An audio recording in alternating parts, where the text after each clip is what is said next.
What up, Fightful fam, and welcome to 1-2 Punch. Player 1, Shakiel Mahjouri. Player 2, the mustachioed maverick himself, Drake Ryzen Riggs. I could go on. The vaudevillain of MMA media. I could go on for days. How are you doing, sir?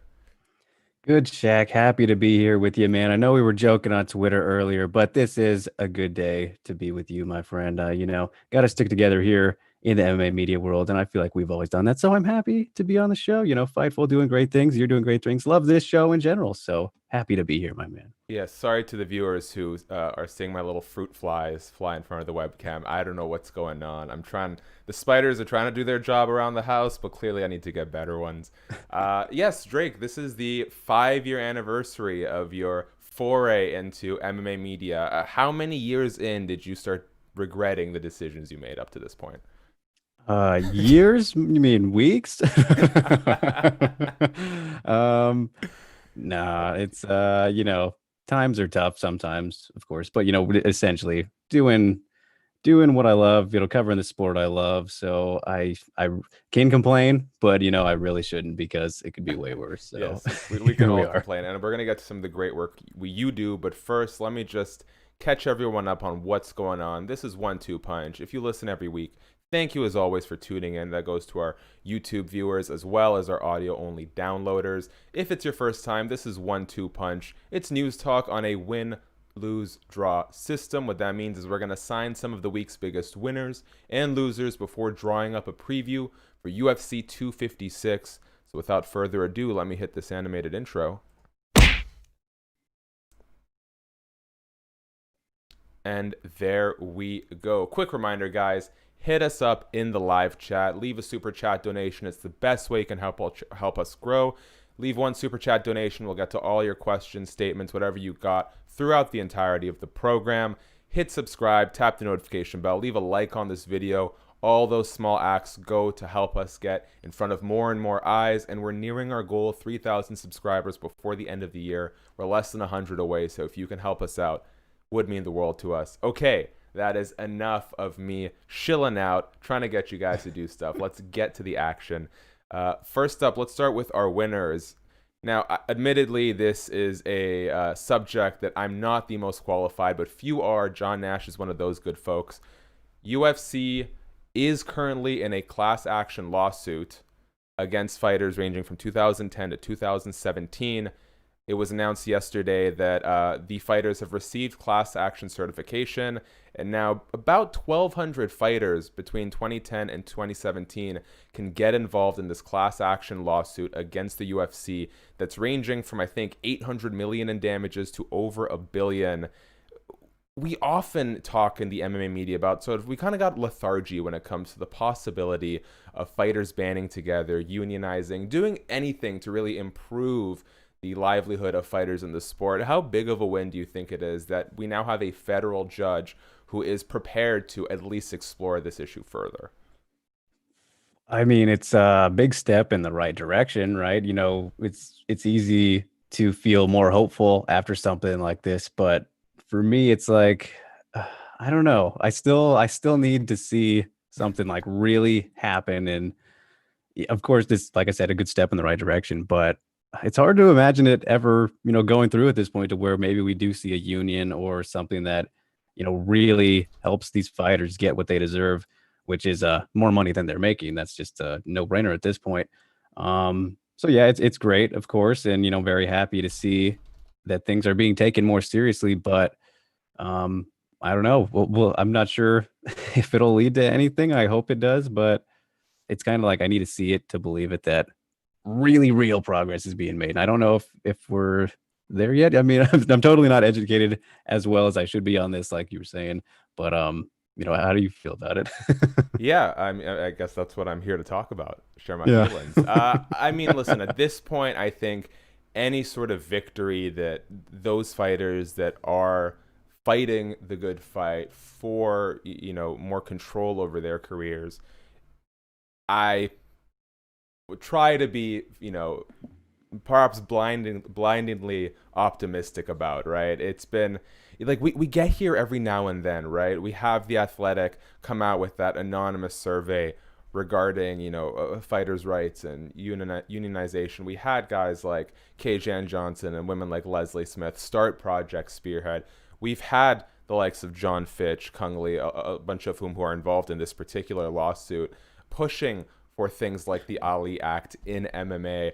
Even this year, I thought, John Jones, Jorge Masvidal, all these big name fighters start speaking out, and you think to yourself, like, maybe this is it. Maybe we needed these sort of mainstream stars to get behind the movement, to see some sort of real change. Even Conor McGregor at one point seemed like he was hopping on the bandwagon, and ultimately none of it led anywhere, because MMA is this individual sport, and once these fighters get close to what it is that they want from the UFC, they sort of jump ship on the larger picture. We had, Bjorn Rebney, Donald Cerrone, and who, like, can you think of a fighter that is more closely tied to the UFC in terms of, cohesiveness than Donald Cowboy Cerrone? Remember, he was at one point with George St. Pierre, TJ Dillashaw, Bjorn Rebney on this MMA association, and that went nowhere, right? So I understand that it's easy to get jaded to the possibility, but I think you kind of need moments like this to keep hope alive. Yeah, I mean, definitely. But it's like you said, man, it seemed like we were making some real traction with Jones really putting his foot down, and then Masvidal and everything. But also circumstantially, I don't know if the timing of the year and what's going on, that really helped. Maybe it would have been different if things were more normal and, people weren't taking business hits left and right, no matter how big you are. But then at the same time, you mentioned like the athletic piece, which I think was really telling, just kind of to how selfish, fighters kind of are, essentially more so looking out for themselves than trying to get together. Because we've seen this, so many times where, all right, let's make a group, let's get together and really do something. And it fizzles out for whatever reason, because if one person, they get a benefit in some way, like, all right, I'll take it. Sorry, guys. I don't want to burn my bridge. Even though I like this idea, I got to look out for myself a little bit more. So that's the thing, is like, I don't know how many people really care about it. And if you look at the athletic, thing, the survey that they did, it seemed like most of them are fine with trying to, figure things out all by themselves and just don't want to even take the risk, which is upsetting. But, I can understand it from a certain point, just because when you don't even have the option, to put things together, it's tricky. So hopefully things do improve here going forward. Yeah, and I guess the source of my optimism comes from the fact that, let's be honest, you've interviewed fighters, I've interviewed fighters. They are not the most organized people. They've got, a primary singular pursuit for the most part to be the best fighter they can be. And unfortunately, I think that is sometimes to the detriment of business savvy, consciousness of the value of certain media opportunities, all these things. But that's why some of them have managers to help them out in those regards. I'm hoping that something like a class action lawsuit is easy enough for them to get behind, where it's like, all I need to do is put my name behind this. And from that, hopefully they don't just get monetary compensation, but hopefully it starts opening the doors for wide sweeping changes in the sport that don't really require more than a thumbs up from them. I don't think they want to put in the legwork, but I'm glad there are some fighters who are, and hopefully it benefits the entire MMA community in the long run. Yeah, well, I mean, you just look at the people who are involved in like the lawsuit stuff right now, like Nate Quarry, Wakung Lee. There's probably somebody else that I'm forgetting that you mentioned there, but those are the two guys that come to mind, especially Nate Quarry, like retired guys, right? These are fighters who don't have an immediate impact to what they're fighting for. Like, imagine if it was, these Donald Cerrones or guys who are active still who were trying to do this. UFC would probably really make it a little bit difficult for them, and who knows, maybe even flat out cut them, like we saw with Leslie Smith, which was pretty much how that went down. Yeah. So these are guys who have really nothing to lose at this point. So it's great to see them fighting for it the way that they are. So yeah, I think that's a big part of it too. Just considering the positions of these people. Let's move on to some of the cuts we've seen, and we're going to touch on these more so on the loser section this week, because like UFC president Dana White said, a whole lot of fighters are getting the boot toward, from now until the end of the year. And Dana White said that it's not malicious. It's not a business practice. It's just the end of the year. They've got an inflated, bloated roster, and this is what has to happen. And I believe him this time. You know, we see these cuts, I What? think, just about every year. Keyword this time.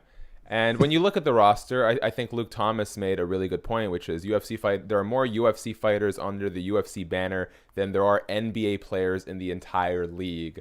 The UFC does not need this many fighters. I understand the cuts, and it's going to be, unfortunately, to the detriment of most. You know, a Rachel Ostovich, who has a great social media following, so I'm hoping she can bounce back strong. But the Matt Wymans of the world, there's a lot of guys that are going to get cut and either retire, like we saw with Matt, or head down onto smaller regional promotions.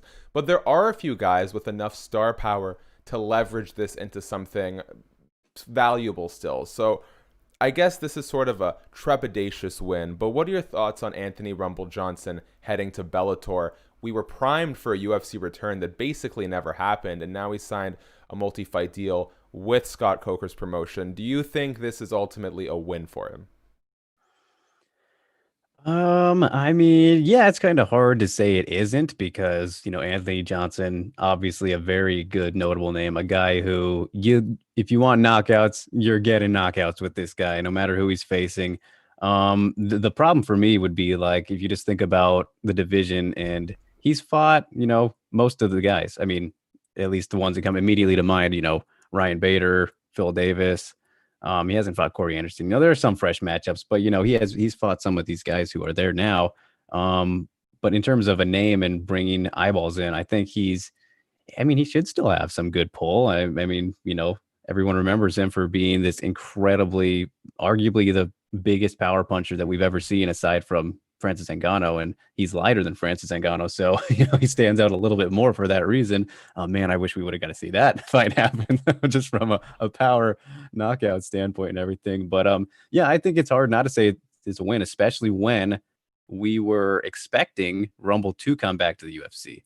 Like that's kind of the big part. Is it looks like, oh wow, for some reason he wants to go there. Like especially when we hear it's a mutual agreement, whatever that means. Even though if we saw Aaron Bronstetter's interview with Dana, see, it was a little weird how he reacted to talking about Rumble. There might be a little bit more to that, but then Rumble, when he was talking about it last night, seemed totally fine and nice about things. Just Dana reacted a little bit weird, but just how it sounds, it seems like it works out for the best for Rumble, and like he wanted to go there more for whatever reasons. And when that is the case, yeah, hey, he wanted you, so that's a win. And he adds to a division that Bellator continually tries to argue is better than the UFC's. So he helps that case for sure.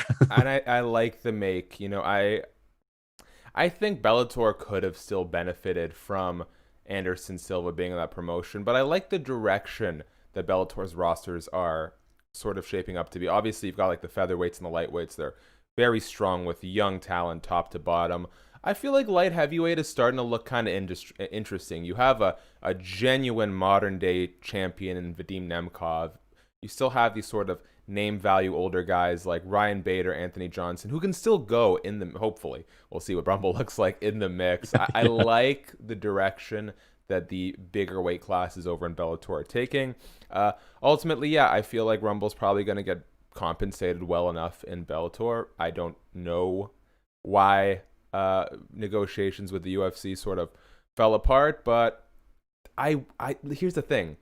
Rumble's been out of the game. He's not getting any younger, and although his best run was truly, truly impressive, a lot of his career wasn't, right? It took him a while to get to find his comfort zone at light heavyweight, to a slightly lesser extent heavyweight, but I don't know how long of a lifespan Anthony Rumble Johnson would have had in the UFC from 2021 onwards. I think in Bellator you might be able to get a little more out of him. Yeah, and I think especially if he wants to go to heavyweight too, like I think he would do fine probably in both divisions, but he's going to do more fine in Bellator's heavyweight division just because a lot of older guys, I mean, that's typical for heavyweight, but just a weaker division if we're being totally honest. And then as for, yeah, that's a good comparison though with the light heavyweight divisions because the UFC light heavyweight division is shaping up. It has gotten better over, recent years. And at a point, it was really not good. It was probably the worst division in MMA, if we're being honest. But yeah, there's some really good guys in there now who could definitely give him some fits. And, who knows how a Glover rematch even looks like? That guy maybe could beat him now, especially with all the time away that Johnson has had. But the thing is, too, like, he never really took that much damage. So I don't really have any reason to believe that he should not be able to last, going forward for, who knows, maybe 5 more years. I don't know if that's just what he would want to do out of interest wise, and depending on how many people he fights and the freshness of matchups and all that. But yeah, I think he should be able to fight for a good while if that's what he wants to do, just all things considered. But yeah, I don't know, man. It is an interesting concept though, whenever these guys come back. And especially a guy like you mentioned, Rumble, who this isn't like a GSP or a Dominic Cruz coming back where they've came back to the highest level and still been able to perform. Rumble was very good, especially in this light heavyweight run that he had recently, but he's never been like a championship caliber guy, and for more of his career than not, you know what I mean? So if there's a time that he will be able to come back and do that, it would be now, as opposed to if this happened during his welterweight days or something crazy like we remember he was at welterweight. So yeah, it'll be very interesting to watch how it plays out. But I expect people will definitely still be afraid of his power. So I mean, that's always in his favor. 100%. Before we move on to our last winner of today, apparently the YouTube notifications did not go off, but people are slowly starting to roll into the live chat. So I'll give another reminder, guys. Sorry, YouTube will YouTube. What can I say? Little bit of a new system here with the live chats. Please leave a super chat donation, big or small, whatever your heart desires, and we will read all your statements, all your questions from top to bottom, no matter how many you leave. Do us a little solid, and we'll try our best to return the favor. Of course, though, we thank you guys so much for being here, engaging in the chat. It's always good to see our regulars. Hit the subscribe. I mean, I'm sure a lot of people in the live chat have, but if you haven't, please hit subscribe, tap the notification bell. We are less than 80 subscribers away from our 3,000 goal for the end of the year. That would be very much appreciated. Okay, let's touch very quickly on Bellator 254 Thursday night. We have a new women's champion. Juliana Velasquez beats Ilima-Lei Macfarlane, one of the sort of crown jewels for a long time of Bellator's women's divisions. Did you see this coming? I did. I actually did predict that Juliana was going to pull this off. I want to say I might have predicted like a split decision to be specific, but no, man, if you look at the matchup going into it, and this was a fight where they were each of their toughest opponents yet. But I think that just the matchup and what skills that Juliana presented for Ilima were going to be a problem. And, essentially it showed up to be that way. But I think it was more so because of Juliana's game plan. Like, I thought she would be a lot more aggressive than she was in this fight, but she fought very smart. And then where Ilima was supposed to have success, she did have success. She got her down a little bit later. If she would have tried to do that early on in the fight, who knows how much differently it would have been. I will say though that I did score this fight for Ilima, and a lot of people got mad at me for that. And I admitted fully that if Big John is saying something other than what I'm saying, he's right, because he literally helped make the rules and everything. So I will admit that I was wrong in this opinion. I will have to rewatch and everything, but I take his word for it, not mine. It was very close though, either way I thought, but of course the popular opinion is that Juliana won, and I have no problems with that either. And especially, hey guys, I'm just calling how I see it, how I saw it. So I did predict Juliana too. So just to defend myself a little bit there, but yeah, I mean, impressive stuff by her. Not surprised by it. It'll be interesting to see how Ilima comes back, but big congratulations to Juliana. She deserves this because she is one of the most underrated flyweights in the world. So 100%. And I think this is ultimately not a bad thing for women's flyweight. I think to some degree, Ilima-Lei Macfarlane, now, of course, going on a huge run will always sort of boost your star power. But I think Ilima-Lei Macfarlane's star power has sort of peaked-ish for a while now. She's been the centerpiece of a division for a really long time, and I feel like it was about time for someone to really challenge her, to get another name into that division. Because if Juliana Velasquez can now build a winning streak and a dominance as champion, you have two premier women's flyweights on your roster. You have Chris Cyborg, I think the roster is starting to fill out nicely, and I feel like 2021 is going to be a good year for Bellator. Oh yeah, man. I mean, especially at flyweight, you got to look at especially the overall MMA landscape. Bellator and with their flyweight division in particular, they have probably been the biggest winners if we're going to go like in terms Mm-hmm. of overall and with the divisions and everything because they really added some good talent. Of course, Conor Watanabe, who was just signed just this last month and everything. A shameless plug. I did speak with her. You can go check that out on myMMAnews.com. And Vanessa Porto, a perennial top five staple of the division, one of the best flyweights of all time, former Invicta champion. She has also, been added to the roster. Liz Carmouche, I believe that was like early in the year. You just look at who they brought in to the flyweight division this year, and man, they have half of. If you look at the top 10 between just everybody in MMA at flyweight, I think Bellator has half. It's like half and half with who's in 5 and 5. Because they really have pretty much gathered everybody up, and they can really you could say that they're on par with Bella with UFC's too, their division. And you even look at people who are just coming up and been homegrown stars for Bellator. Denise Keyholtz, who has been just killing it, the former I mean, I guess she's technically still the kickboxing champion, even though they're not doing really kickboxing anymore, but they're kickboxing champion. And she's doing very well, arguably could get a title shot next. It's just if anybody's been a big winner, I think out of division, specifically Bellator, and boosting their flyweight division has been really, it's been good to see. And there's everybody's tough matchups for each other. So it's going to be very exciting to see going forward. And especially if they do a tournament, man, that'll be one that you will not want to miss. Let's move on to the losers for the day, unless there are any other winners that you wanted to highlight, Drake. No, I think we're good. I mean, Bellator would be my overall my winners for this week. Get the Nats out of here. All right, let's head to the losers very quick. I think we touched on Ilima-Lei Macfarlane. Let's just very quickly say, where do you think she goes from here? I imagine she's probably at most 2 wins away from a rematch. They might even give her an immediate rematch, considering the fact that there are people that scored it for her, and I think that's about as much as you need. I don't think it was the closest title fight in the world, but what do you think happens? Do they give her an immediate rematch, or are they going to give her a bit of time to rebuild? Well, just on top of that, you got to think that she's what the first she was the first and only flyweight champion. She defended 4 times. If she would have won this, then she would have had the record for what most consecutive title defenses. Or they were just saying overall title defenses, which that didn't sound right to me, but in a row, yeah, that probably would have been right or whatever it is.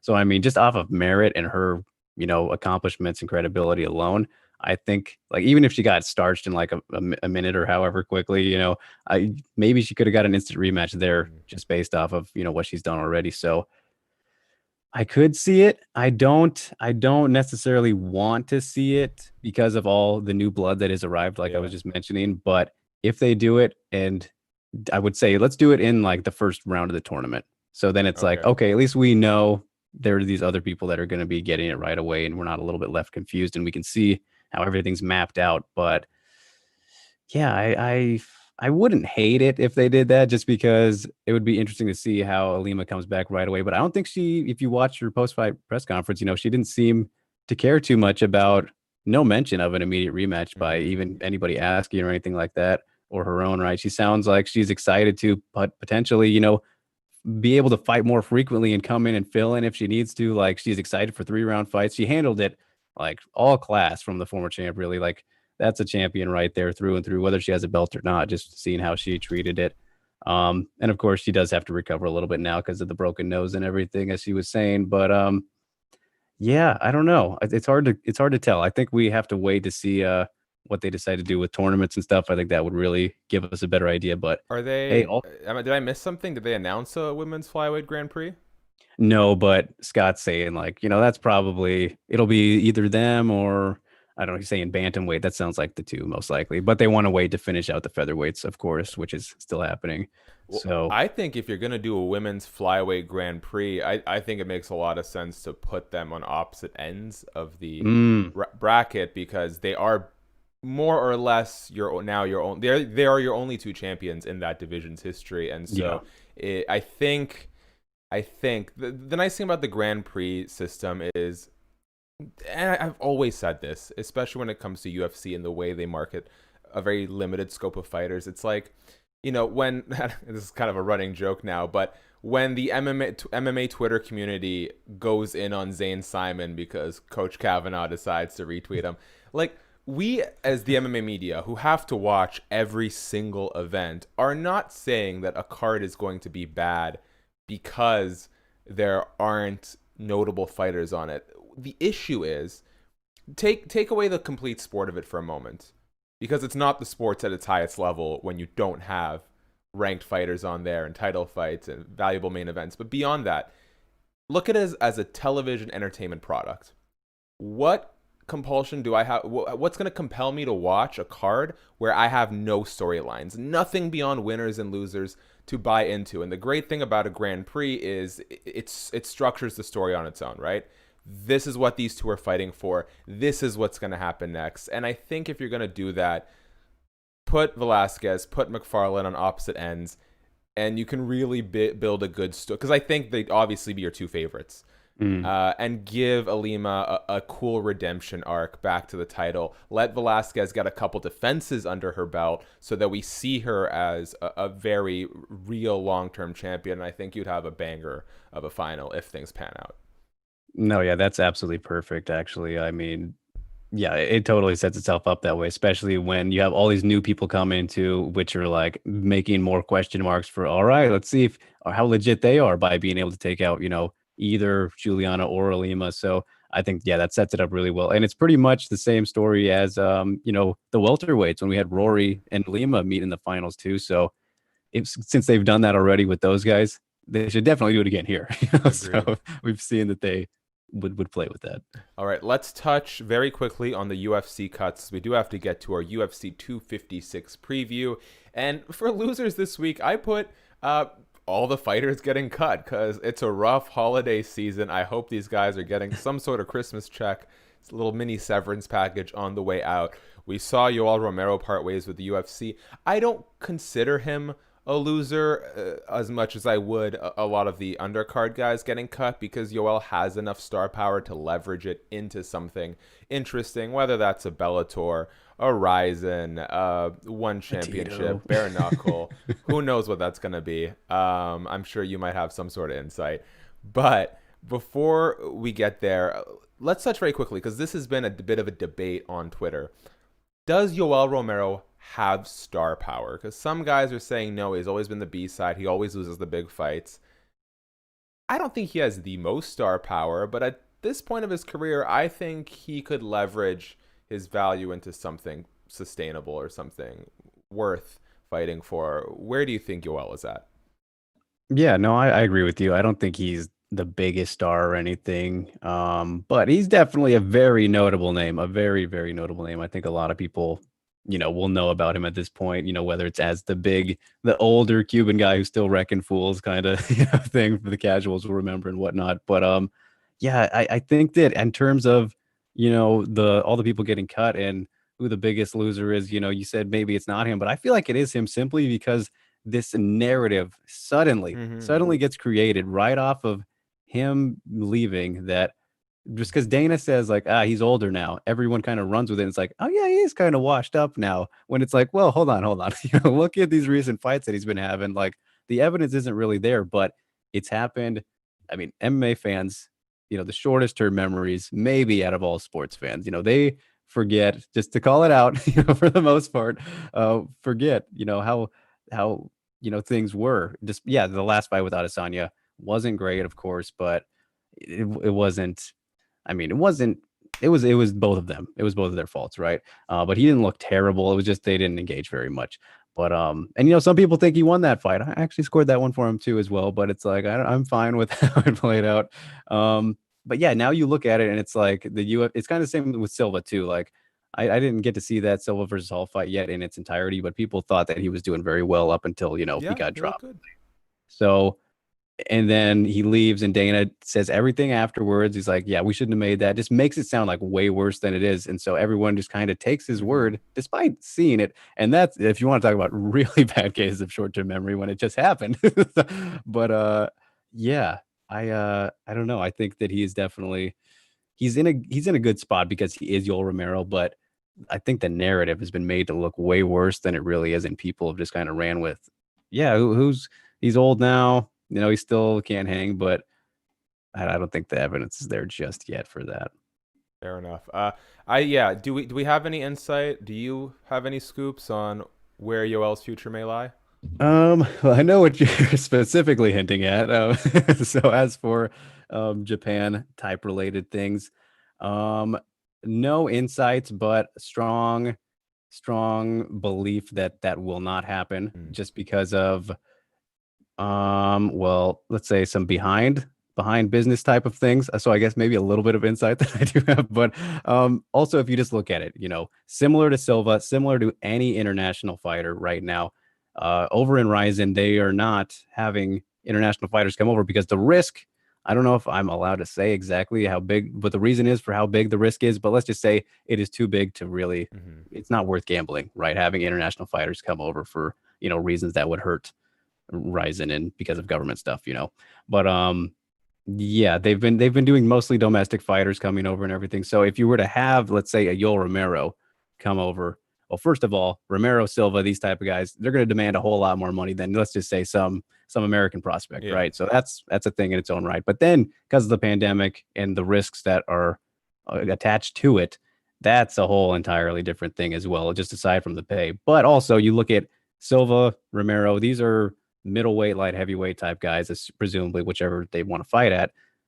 Also in Ryzen, they don't really have, even with when things are normal, the division is not full of Japanese fighters or just any fighters really for the most part. I don't even think they have a middleweight division, but they did have a light heavyweight division when Yuri was there, but I can't even remember if there were any Japanese fighters in it, So they would have to, in that case, bring in another person, which doubles the risk even further. So essentially, would be very surprised if Yol ends up in Ryzen. I really don't think that will happen. That would be a big shock. But the whole crazy Mega 2021 thing, which is supposed to be in February, but the whole Floyd stuff throws a wrench in that. Yeah. That one is possible, but also who knows what's going on with it because of the Floyd stuff, like I said. So Well, yeah, speaking of the in Floyd stuff, Japan, uh, maybe, but not Ryzen, I don't think. speaking of the Floyd stuff, I mean, I wouldn't be surprised if we see Yoel Romero boxing on some sort of Floyd Yeah, undercard. yeah, exactly. I mean, I would listen. I love garbage. I had two breakfast sandwiches from McDonald's today. I will 100% watch Yoel Romero box anyone on the Floyd Logan Shakiel undercard. Mahjouri, consumer of garbage. Yes, 100%, 100% true. Beyond that, I did confirm the reports that Combate America is interested, but I can't. They haven't talked to Yoel's team yet. I don't see that happening. Like, I believe that they can snag Tito. I don't think they have the price point to snag Romero, and I'm sure there are enough interested parties. Let's move on really quickly because we got to get to the UFC 256 preview. Last question on our downs. Like we said, a lot of fighters getting cut right now. We've seen Matt Wyman, Mark De La Rosa, Yoel Romero, Anthony Johnson to some degree, Rachel Ostovich. There's a bunch more that have been cut. There's a bunch more coming. And I don't have many answers for this question, so I'm going to maybe go to you first and see where you're at. Who do you think from now until December 31st will we see depart from the UFC? Are there any names that stick out? I mean, besides like ones that are obvious or ones that might be surprises, because I think that there's some obvious Okay, ones. well, I mean, let's start with the obvious ones. Well, I hate to bring this one up because really I have been a big supporter of hers since really since I discovered her on The Ultimate Fighter and she really, came to prominence. But Randa Marcos, who, Mm-hmm. was on a 3-fight losing streak, the first losing streak of her UFC career. Um, I think that one is kind of a no-brainer at this point. Unfortunately, because of, just regardless of the cuts and everything. But in terms of big surprising guys, I kind of touched on this on some other videos I did recently, but I think we'll see people in the top 10 think similar to Juicy Formiga, right? Who is Mm-hmm. clearly still a top flyweight guy, but recently hasn't done that well. He lost 2 or 3 in a row, but he can still hang. I think it's fair to say. But then you look at his style and how many eyeballs he really brings in. Maybe not as much as, somebody who's a little bit more exciting. So then it brings me to like somebody similar to, let's say, a Rafael Assunção, who I think could be in trouble. Who that guy, arguably one of the most underrated fighters of all time, I think, period, just across all of MMA. Look at what he's done. But he hasn't been super exciting, doesn't talk a lot of trash, doesn't really make too much noise. And now he's lost, two in a row, I think. At least the Sanhagen and Garbrandt losses are very fresh. Just despite still being a top 10 guy, he could be in trouble. People like that, I think, are who we could see. And I've seen some people throw out like, oh, Woodley's in trouble. Could see that. Woodley, it hasn't looked good for him lately. So, I mean, with this all in consideration, but essentially, I think people along the lines of Rafael Assunção for, top 10 type of guys. Okay. There's a website here, the Sports Geek, and I don't really agree with a lot of their picks, but let's see what they have to say. Okay. Jeremy Stevens, I don't think so. Man. He stuck around this long. And he's so reliable. He fights hard. Like, the problem with the Jussier Formiga and Rafael Assunção is they don't have the most entertaining style, and they are gatekeepers to the degree that they could stop development from happening in those divisions, right? Like, Formiga's the kind of guy that at this point in his career, he's so good but not good enough that he's always going to be a roadblock from making fresh contenders. I think bantamweight is deep enough that you still have room for a Assunção. I think he's at a stage of his career where he's beatable but a tough out, and so you still have people that might get the rub off of him, and he can also build back a winning streak. I think it's tough in divisions like flyweight where if Formiga's there, you're basically screwing over the possibility of making contenders from guys ranked 5 on backwards. Robbie Lawler, I don't think Robbie Lawler is going anywhere immediately. Yeah, he's kind of along the similar lines of I mean, I would even say a Jeremy Stevens or like a Donald Cerrone, those guys who have been with the UFC for so long and kind of company men, fair to say company men. And I think that I don't know, just you look at their styles. That's a big thing, and just how reliable they've been for the UFC. On paper, it looks like he should maybe be one of those guys at this point, but everything else taken into consideration. I think the Mike Perry fight was the perfect fight to kind of gauge where Robbie Lawler is at, because he's been sort of gun shy for a while and he's still durable, but against a guy like Mike Perry who in terms of a quality opponent isn't where Neil Magny is, and is the kind of guy that Robbie Lawler's style excels against. I would have really liked to see that fight, because I think it would have given us a good gauge on where Robbie Lawler is at this point. We mentioned Assunção. Junior Dos Santos, I think, could definitely be gone with a loss on Saturday. Well, it's the same sort of thing that Dana White said about Mauricio Shogun Rua. I feel like JDS has taken enough damage that if he loses against a relatively unknown guy like Cyril Gagne, and I'm sure I mispronounced that name. I liked how you said it, though. Yeah. That he could be out, but I don't know. And then the last one, and this one hurts because I love her to death, Andrea Lee is on this list. I don't know about that. I don't know if I agree with that at all. First losing streak, 3 fights in a row, I think, coming off of a loss to Roxanne Modafferi. But she was scheduled for another fight.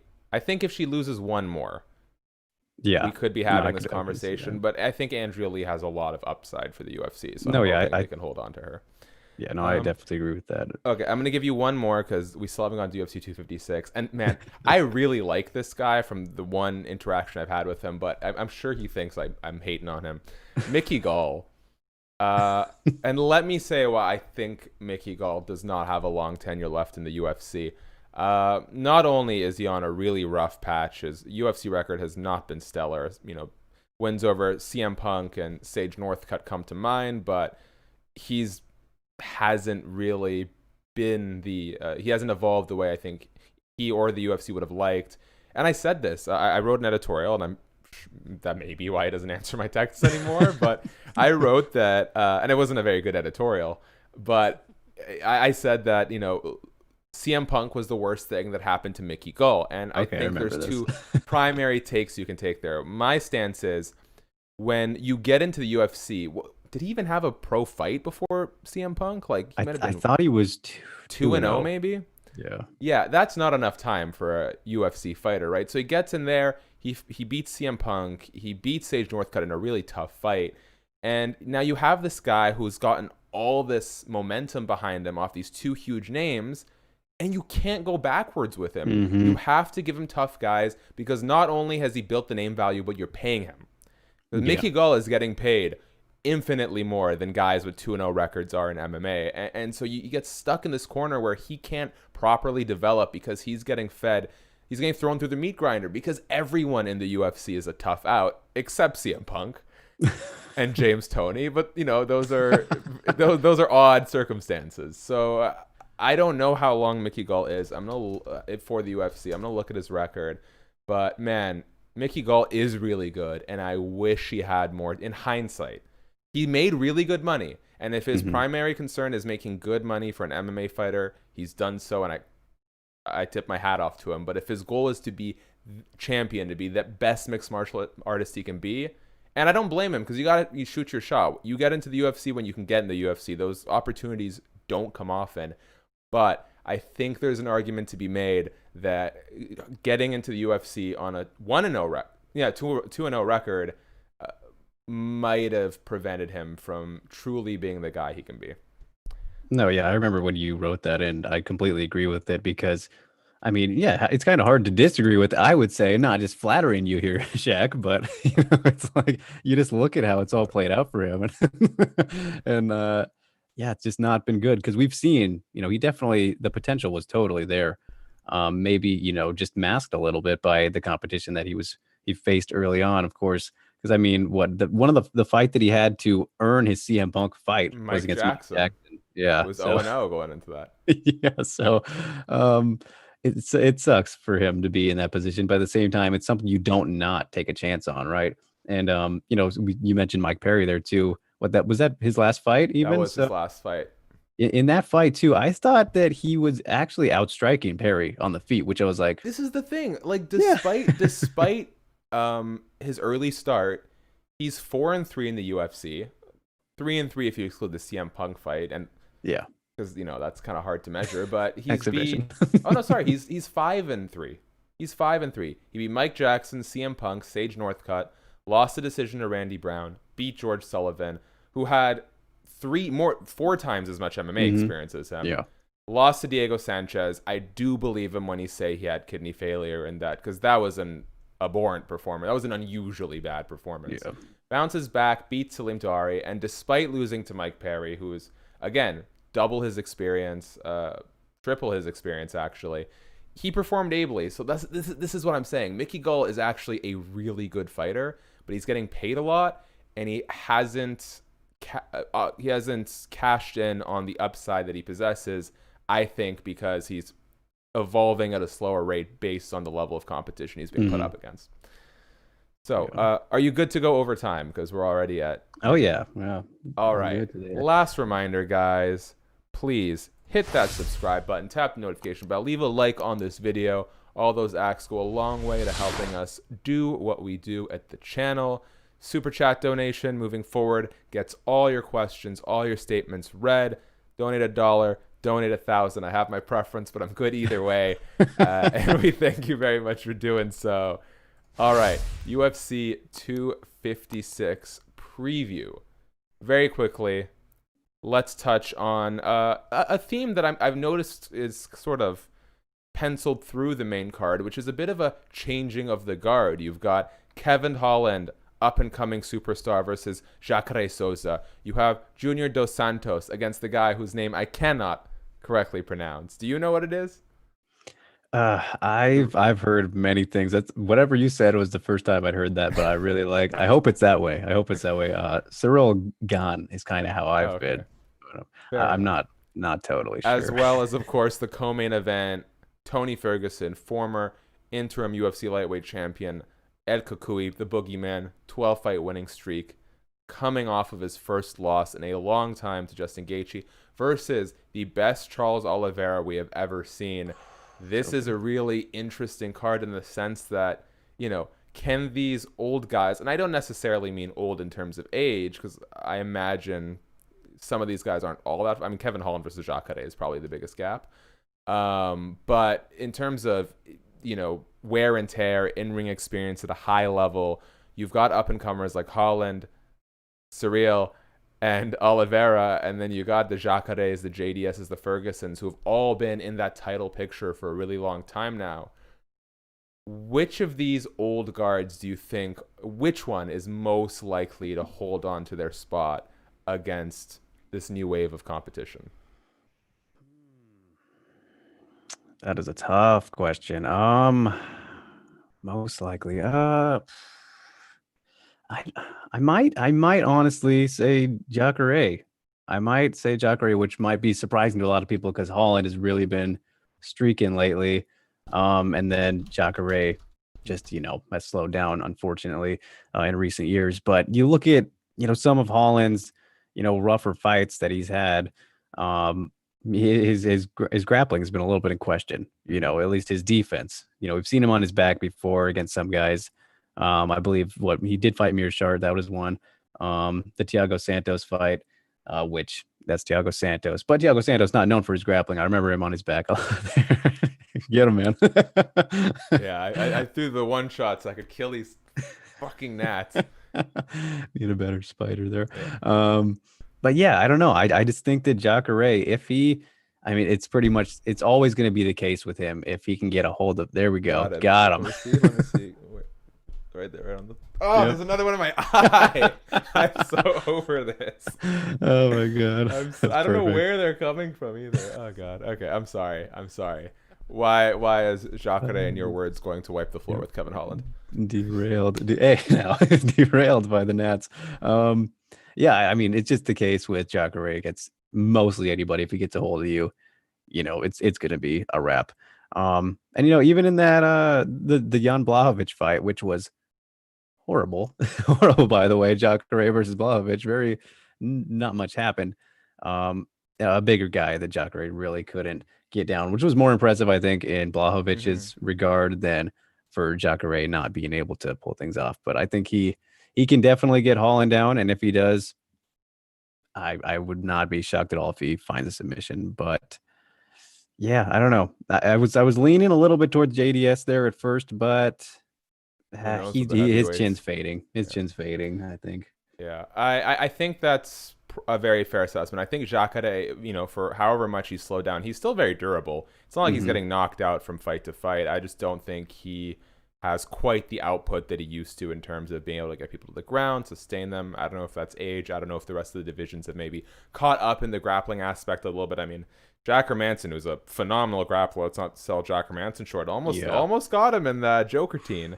Yeah. And then had like that weird like reverse guillotine, looked like a dragon sleeper or something. Tony Ferguson versus Charles, and I agree with you. I think Holland probably has the toughest out here. Very quickly on Tony Ferguson versus Charles Oliveira. Interesting, right? Because, Tony Ferguson is the super well-rounded, has a wrestling background. But when I think Tony Ferguson, Darce choke aficionado, I love that. But I think when I think of Tony Ferguson, no matter how good his submission is, I think about the pressure, the in-your-face, the elbows, the knees. It's the sort of forward, it's the sort of intensity that forces people to fall into his grappling game. And it's interesting because Charles Oliveira is someone who's primarily been almost a grappling exclusive fighter, has sort of taken on some Tony Ferguson flavors, is throwing the knees, is throwing the elbows, is using his length. So they kind of mirror each other in an interesting way. So I guess my question for you is, who has closed the gap more? Is Charles Oliveira striking closer to Tony Ferguson's grappling than closer to Tony Ferguson's striking than Tony's grappling is to Charles's? I think it would be Oliveira closing the gap for the striking. I don't, not a lot of people I think can come close to Oliveira's grappling, which it feels weird to say that because we have seen him submitted before. Like Anthony Pettis submitted him, which super weird to think about in hindsight.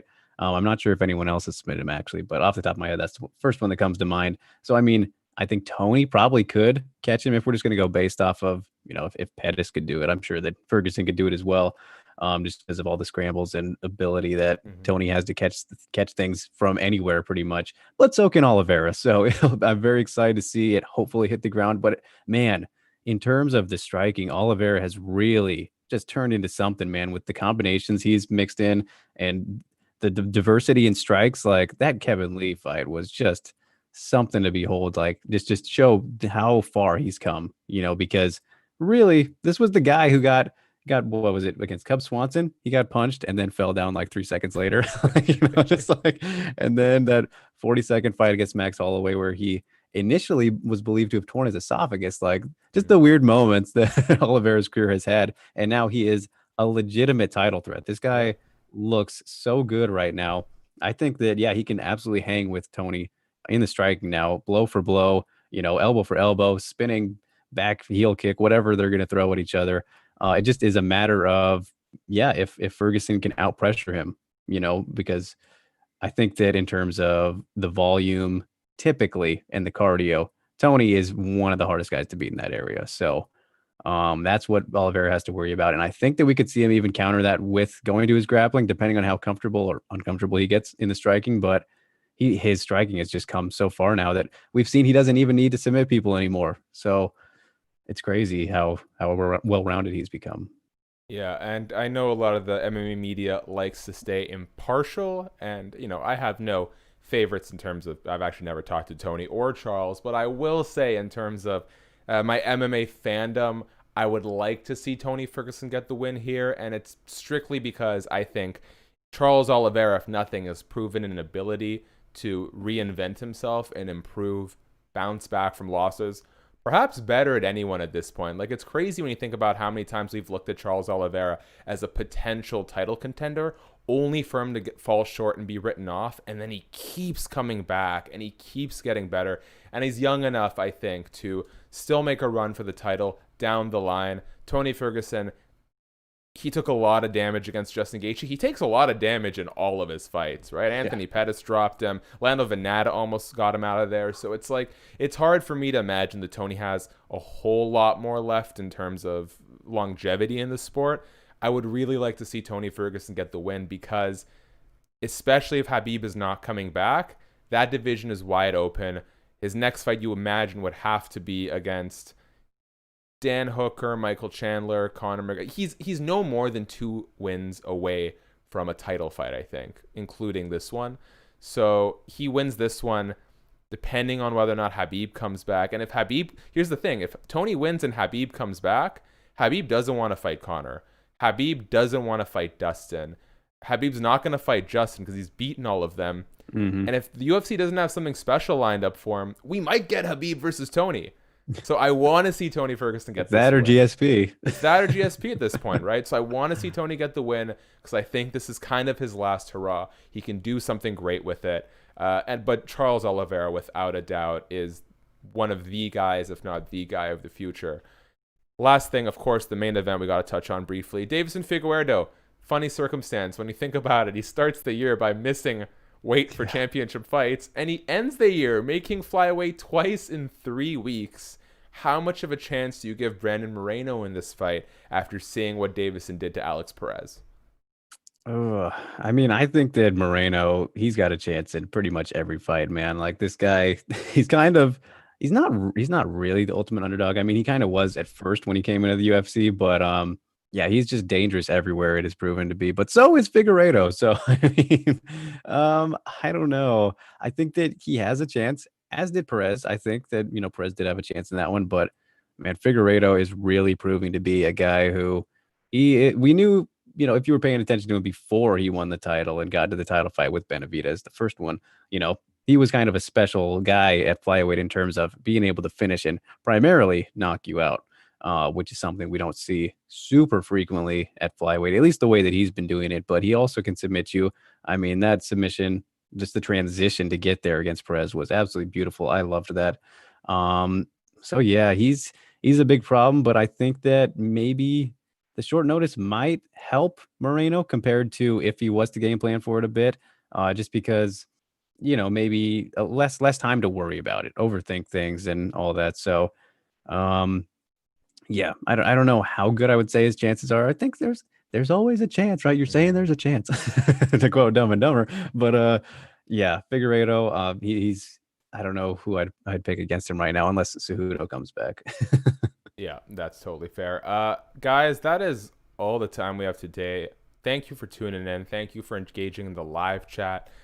Quick reminder, hit that subscribe button, tap that notification bell, leave a like on this video. We're heading towards our New Year's Eve goal, so we appreciate you guys doing what you can to help us get there.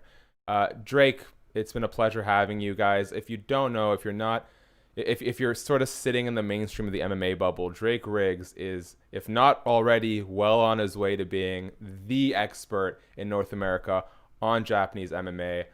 One of the best when it comes to women's MMA too. He's got you covered in ways a lot of these big players don't. Way more knowledgeable than dorks like me are ever gonna be. Drake, where can people find your work?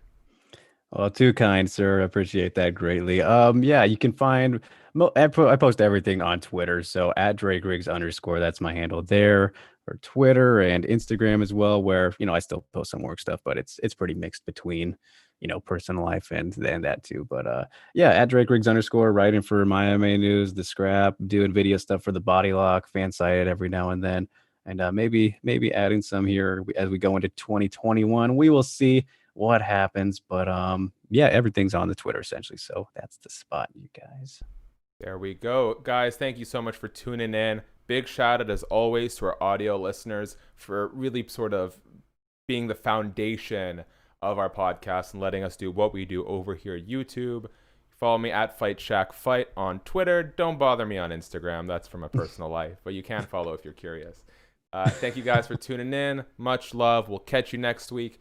And someone told me I got to be more enthusiastic with my crappy outro. So stay tuned for everything fightful and so delightful. Peace out.